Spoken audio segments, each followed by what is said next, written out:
Ingat tak macam mana orang dulu-dulu beli emas? Dulu kalau nak beli emas, kena keluar rumah, cari kedai emas, pilih desain yang kita berkenan, beli dan bawa balik. Lepas tu, kita dah risau dah nak simpan kat mana. Dengan teknologi sekarang, kita boleh beli emas melalui telefon sahaja.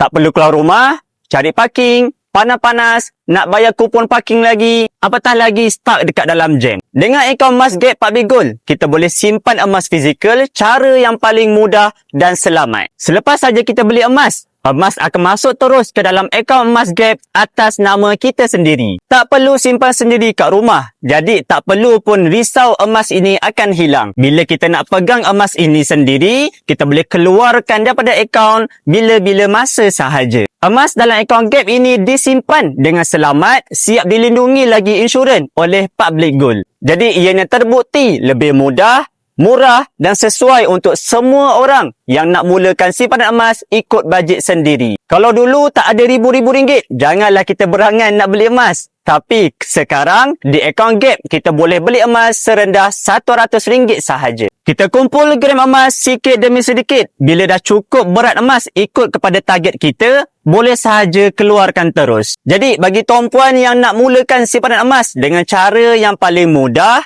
murah dan patuh syariah, tuan-puan boleh tengok pin video tutorial di profil saya. InsyaAllah saya akan bantu sebaiknya.